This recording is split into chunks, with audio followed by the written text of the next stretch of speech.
not difficult, and I would say that there are a lot of lots and lots and lots of opportunities within Amazon to switch. There are people like who've switched from advertising to AWS to search. There are really no restrictions in terms of when you come into office or go. Like, nobody's really keeping a check on you. So that way I feel like my manager is very, very supportive. Even in terms of like taking time off, and like if you're in India and working from India, like a lot of my teammates are Chinese, so they'll be in like China for 3 weeks and they're working 2 of those weeks and things like that. So it's pretty flexible like that. I know that advertising is growing very quickly right now, so there are a lot of new teams coming up and open positions across existing teams as well. I have not heard any case of anybody getting fired. Amazon is pretty big, and advertising is growing quickly, and the business is also growing very quickly.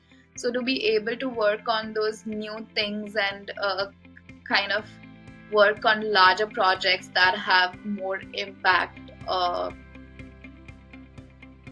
processing kind of more data and having more complex challenges, that's kind of what I am focusing on right now, because I'm still in the early stages of my career, I would say. So if you already have an offer letter, you should apply like as soon as you can. And because I know a lot of people like who are just waiting for their EAD card and they're like not able to go back home, or they're not able to join, even though like their starting date was like say Jan 20, they're not sometimes join until March because they haven't received their EAD card. Every time, like before you sign your offer letter or when you're doing the negotiation, you should always bring it up and ensure that they are willing to apply. A lot of companies would have a restriction that no, you have to work here for 1 year before we apply, or they would have some sort of contract like, you know, if your H1B gets approved, then you have to work here for X years or something like that. So it's always better to clarify that before you sign the offer letter. I didn't get it in the first slot, but it was like around half the people at the startup that got the H1B at that time. I think like they really kind of take care of their employees in that sense. You have the flexibility of like when you want to work, when you want to take time off, and what you want to work on.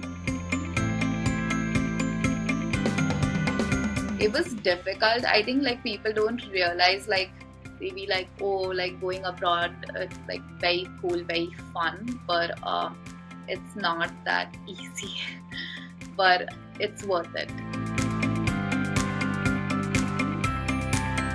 Flexibility, right? Like I don't think it was nowhere close to what it is over here.